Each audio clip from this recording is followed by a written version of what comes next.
done is they created this signature verification system to guarantee that no illegitimate ballots are allowed back into our mail-in ballot system. But it's defective, it can't actually work. So, even if, well, let's say, if you had to verify a signature, let's say in a court of law, what would the requirements be? Do you think they grab someone from the audience and give them 1 minute of training and then not test them? Of course not. You'd have to be a certified forensic document examiner, which takes 2 years of schooling, and you have to be tested and then certified if you pass the test. You have to prove that you can do the job correctly, and that's how you get certified. But in our ballots, you don't need any of that. So they clearly don't even intend that to work. Now, let's say you did have a certified forensic document analyst verifying those signatures. And they verified that the signature on the envelope is exactly the same signature, like by the same person as the reference signature. Okay? How do you know the ballot in the envelope was filled out by that person? You don't. So even if you had someone that was qualified and trained properly to verify the signature, which we don't, you still have no guarantee that the ballot in the envelope was filled out by that same person. Because when the ballot comes in the mail, that envelope, the person's not there. The whole system is smoke and mirrors. So that's why mail-in ballots absolutely cannot be used, because the very system they use to verify the mail-in ballots is defective in its design on purpose, because no one accidentally set that system up. We're being conned. So the other part of that validation system is the in-person. And for instance, that's what you're talking about. So if someone didn't have their ID with them and they still wanted to vote, what's the process? It's a provisional vote. They still get to vote. They just fill out a piece of paper, an affidavit, and that affidavit says, I promise I am who I say I am. So what's the point in having ID if you could just fill something out? If you're gonna cheat anyway in an election, you're gonna get to the point where it says, I don't wanna promise that I am who I am. I mean, it's like you show up and it's a gun-free zone. The criminal goes, oh, darn, I can't have my gun here. I can't rob this bank. But provisionals get validated as well. Right, and provisionals is a way to segregate them, and sometimes provisionals just get combined with all the others too. Are the provisionals here on a different color paper? Yes. Okay, that's good. Some counties, they're not on a different color paper. In fact, they're not even any different. They just put them in a different place. So that system, the validation system, is a problem as well. It can't work. The tabulation system is the next. That controls how the ballots get counted. Now, when people say get the machines out, get rid of the machines, we don't want machines counting our votes, that's what they're talking about. A lot of people are not talking about the registration or the validation component. It's really important to understand the whole ecosystem though, because if we only fix what counts the ballots and we don't fix these others, we are not going to solve the problem, because they'll just cheat up here more. I think they're already cheating up here most of the time. And I think they used to cheat in here, but they're realizing we're catching on to that, so they're moving their cheating up here. And we'll get down to here, they've been cheating here for a long time. And I'll show you actual evidence of that. So the tabulation, that's what counts the votes. Now, back in the day, what were the tabulators? Each of you has 2 of them. Well, most of you have 2 of them. Your eyes. We were the tabulators. The humans tabulated. We looked at it. We determined what the voter's intent was, and then we marked it down. And then we added all those up, and we got our totals. We counted little dots on a piece of paper somehow, and we were able to count them and total them up. Isn't that amazing? And we did it without technology. for hundreds of years. Magic, right? Can we still count dots on a piece of paper? I think we can still figure that out, right? I mean, I know we're dependent on, the phones for everything, but I hope we can still count. So, I went forward. So, the tabulation system is important because if a programmer writes the software in the tabulator, you can control what output comes out of that tabulator. If I'm a bad guy and I want to manipulate it, I'll just count it any way I want to. I don't care what you put into it. I can change it. And I can make it look like it's accurate from the outside, but I can change it on the inside. And then when someone pulls an audit report, I'll just make sure the audit report looks like exactly what I would want it to look like so you don't think anything is wrong. But when the report comes out that matters, I'll mess with that one. We don't have control of the tabulation. We used to when we did it. We're supposed to count our votes. Our elections belong to us. Why are we letting other equipment and people, possibly not even from this country, write the software for that equipment that counts our votes? How stupid are we? Our vote controls every aspect of our lives. It is our voice. So we have to be the ones that are determining that voter intent, and we do that. We need to do it in our own precincts. And I'm tired of this. I don't trust my neighbor. I hear that from time to time. Well, I don't trust my neighbor vote or counting my vote. But what are they actually saying? Here's what they're saying, and I'll translate it for you. I don't trust my neighbor to count my vote, but I trust someone from the Philippines that wrote the software for the voting system that counts my vote more than I trust my neighbor who lives right there. That's asinine. But I don't think people think all the way through. They don't know. They don't know, exactly. So the reporting system is the next component of the 4. And that is what's responsible for showing us the totals. So our county gets the totals out of the tabulation system, and then they have to take those totals, and somehow they get from their hand to the TV screen on election night reporting. When you're watching TV, remember the numbers that pop up there, right? How do they do that? How does it go from your county official's hand to get on the TV screen on election night? Does anyone know the answer to that question? Skytle. Edison. Seidel? Yeah. Edison. Edison's one of them, yeah. There's corporations that are involved in processing those results. Our election officials, the clerks, think they are submitting it to the Secretary of State.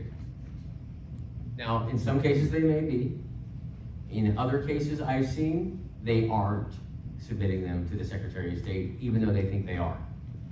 In a lot of states I've looked at, the Secretaries of State have outsourced the reporting system to a third-party company. Seidel is one of those, S-C-Y-T-L. Write that down, look it up. S-C-Y-T-L. And what they do is they take the results from county officials all over the country, not every county, but all the counties that that have outsourced through the state to Seidel. They take those results and they add them all up, and then they produce nice little graphs, and then they make websites, web pages that look just like the Secretary of State site in a particular state, and then they integrate it into the Secretary of State website, so to a citizen, it just looks like the data's from the Secretary of State site, when in actuality, it's created by Seidel. So we are we're taking our local totals in the county and trusting a third-party entity based in Barcelona, Spain, a foreign entity, to add up the total and then report it back to us. Does anyone see something that could go wrong here? Okay, are we all on the same page, okay? Barcelona. Okay. So how about we just look at the totals ourselves, and we know how to count dots, we've kind of established that. Can we also add numbers together? Okay, so we can add the precinct totals to get to the county totals, and we could add county totals, I bet, to get to the state totals. Yeah, same type of math, yeah. And we could add the state totals and get to the federal totals, right? So why aren't we demanding to know the granular totals at the very bottom and then trusting that we know how to add them up to get to the rest? What we have here is we have a bunch of different data sets and nothing matches up. Because other people are adding them up for us instead of just giving us the raw data. We need to be demanding that raw data. We need to set up our county so our county provides the raw data to its citizens. That's one thing you guys can do here. Work to make sure your county provides you with the rawest, most decentralized data. You can add it up yourselves. So the reporting system, we've also lost control of. If we lose control of any one of these, can you trust what comes out the bottom? No. Right. So we have a system, we have an environment where we have no control over all of these. And there only needs to be one of them that's manipulated. And we can't trust the results. So basically, we have an election system, ecosystem, we can't trust the results of. Do we have a republic? No, we don't. The citizens don't trust it, we don't have it.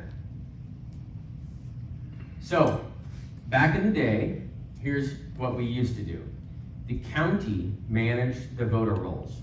The voter registration was handled at the county level. You went to the county building, you brought your body with you.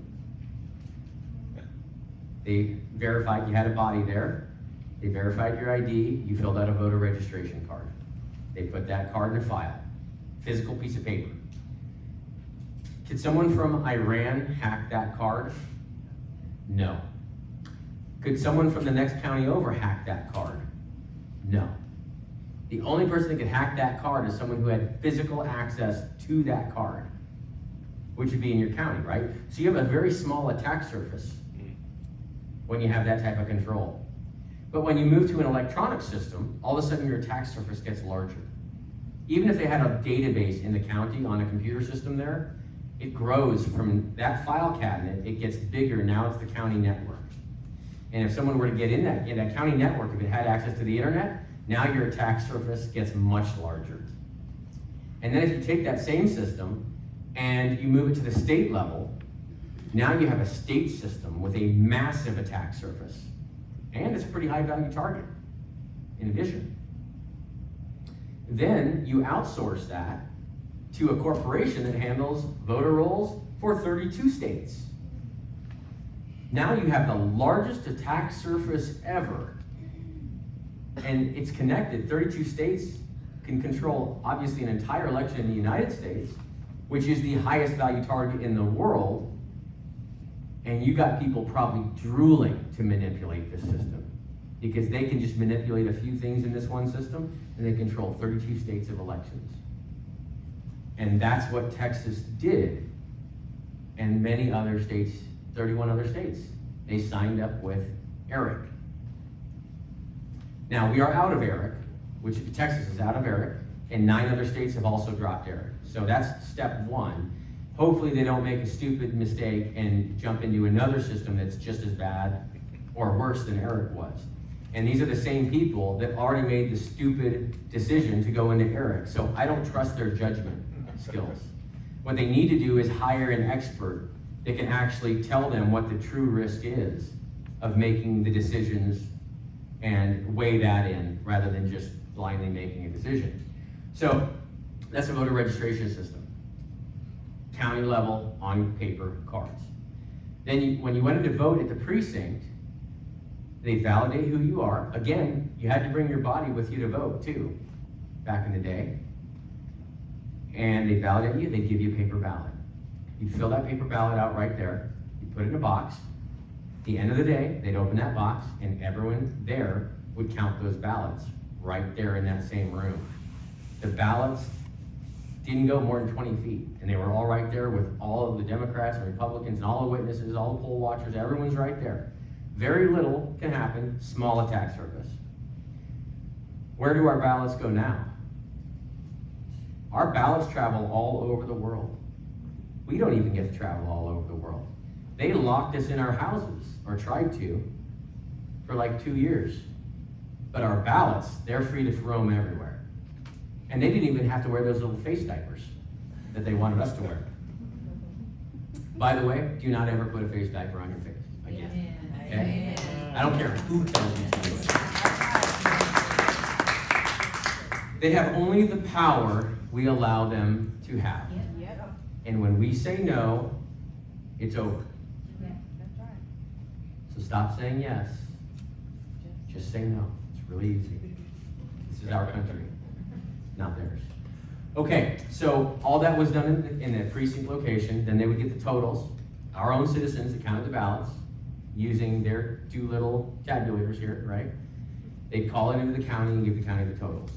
So that whole system was very small and very controlled, a very small attack surface. And that gave us high transparency because we could see all of it. And that's what gave us a lot of freedom. It's an election system that was very decentralized. What else is decentralized, or was supposed to be decentralized, that we all know about? Our country. Our government was set up as a decentralized form of government for a reason. It's to ensure that the power stays in the hands of the people. Our election system also was set up to be decentralized, to ensure that the citizens ran the elections. Look at what's happened over the past decades. Our elections have been centralized. Little by little by little, they've been taken from the citizens and moved, even taken from the officials we elect to run them. A lot of our election officials in your county don't even have access to parts of the election system. We elect them, or you elected them to run the election, they can only do so much because they're dictated to by the Secretary of State or by the federal government, or so they think. Counties need to be sovereign. Someone needs to start putting their foot down. Someone needs to say, no, we're gonna manage our own elections, thank you very much. Sue us. Let's take it to court. Because our Constitution, I think, hopefully, will protect us. So if we have a system of elections that is centralized, what will follow? Our government. And that's exactly what we're seeing. We are losing the decentralized nature of this country. That's what made America, America. So if we allow our election system to be centralized, our government will follow and we will end up with a big T word. So in order to fix this, very simple, 100,000 foot view, we have to decentralize every part of our election system again. Throw a spotlight on all of it so we can see the whole thing, so the rats scurry, and then people are gonna be less prone to cheating because everyone's looking at everything, nothing's hidden anymore. And then our government will follow that other direction. We'll start being able to decentralize it as well. But if we don't touch our election system and don't fix this, we're never gonna fix anything. That's why all hands on deck. Now is the time. We all have to fix this now. We have absolutely no choice. And when you leave here, you can't just say, wow, I learned a lot, and then go on about your day. This today, you should be forever a different person when you walk out of this room, and you should have a new fire under your belly to fix this problem. So if there are people in this room that you do not know now, I encourage you to meet everyone, exchange phone numbers, get involved in election integrity organizations, get organized, strategize, and get this problem fixed. You guys can all fix this in your county. If this many people is all it takes, it probably takes a third of this many people to actually make a difference. I'm just one person, and I've been able to make a difference across a country. Any of you can do the same thing. You just have to do it. How many small business owners do we have here and entrepreneurs? Raise your hand. Okay. You gotta be a special mindset to be able to run a company. You know how to manage stuff. Yes. You know how to, you have a vision, right? You gotta be able to look crazy too, because it's not easy. I'm an entrepreneur, I get it. But your next business project that you're gonna have to do on the side of your current businesses is called Fixing the United States of America, starting in my county. So you know how to run a business, so that's your new business. And work with the other entrepreneurs, help guide your natural leaders, obviously, or you wouldn't have a company of your own. Use those skills and help other people that are not natural leaders, work with them, organize it, and make it happen. The most effective people I see in the election integrity front are entrepreneurs. Those are the ones that just won't stop. Those are the ones that are just dedicated in figuring this stuff out and willing to put the time in because they're used to doing it for their own businesses. And they have those skills. So, sorry, you have more work to do. All right, so here's what's happened over the past 20 years. In elections, they've been manipulated forever, just so you know. It's just when the computers showed up, some very evil people said, oh, now we can put this manipulation into overdrive. And the computers are so complicated, no one will see what we're doing. They'll all think it's better because they won't see all the fraud. And we can manipulate 10 times more. And that's where we're at. So voter registration systems were taken from the counties and they were moved to state and corporate control. First the state took it over, and then the state outsourced it to corporations. Eric was one example I gave you. And here's an example from an Iranian whistleblower. There's a video that I was sent about a year ago now. And this is just screenshots from the video, but I want to take you through and show you what they were bragging about. They use this utility called SQL Map. You can download it for free. It is a utility used to do a penetration test on a database. And all that means is it's to try to break into a database. And good people use them to make sure their databases are secure. But a bad person could also use this tool to get into a database, and that's what they did. So they used this tool, they got into a voter reg database, they got information. They then went to our fvat.gov website, fvap.gov, write that down and go to it, you'll see it. We were sold a bill of goods on this. We were told, if you give us millions of dollars, we'll create this website that makes it easy for military and overseas to vote. Okay, that sounds like we want to make it easy for them to vote, right? But what question was not asked? What could a bad guy do with it? That's the question that seems to have not been asked on every decision that's been made in our voting system in the past couple decades. Because it sounds like a good idea until you ask, what would a bad guy do? So I'm going to show you what a bad guy could do. Here's what a bad guy can do and did.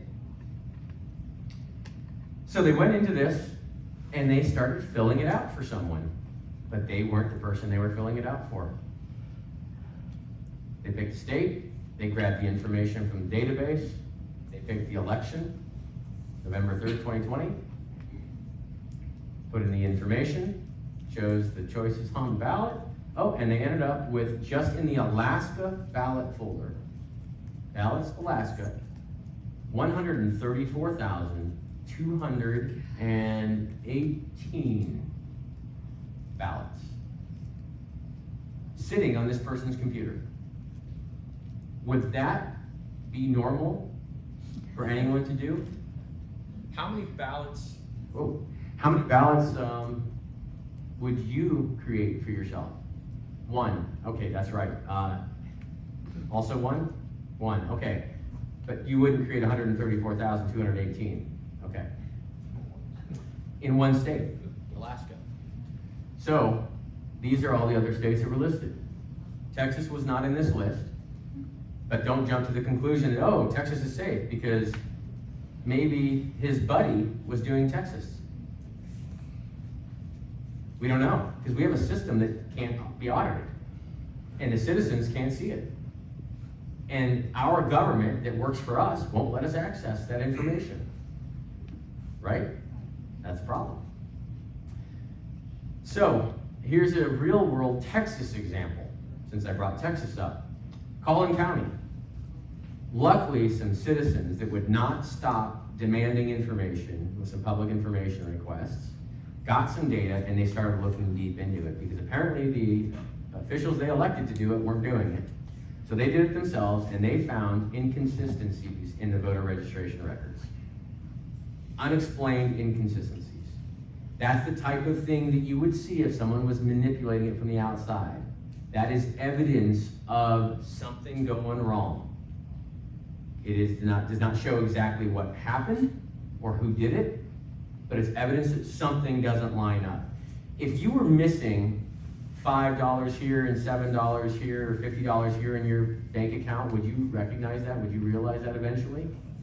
Yeah, and maybe you might wonder, right? If you went to the bank and they said, don't worry about it, would you still be worried? Yeah. So how do we have millions of dollars of computer systems and we have these types of inconsistencies? We know computers can actually do things accurately. Why are we seeing them not? Unless someone is pulling $5 here and $7 here. Here's another one.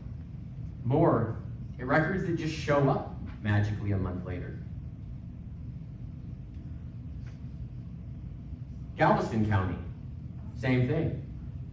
VUIDs. I've seen counties that multiple people have the same VUID. It's a voter unique identifier. Unique, meaning one per voter. How do we have voters on rolls that have the same identifier, different voters' names?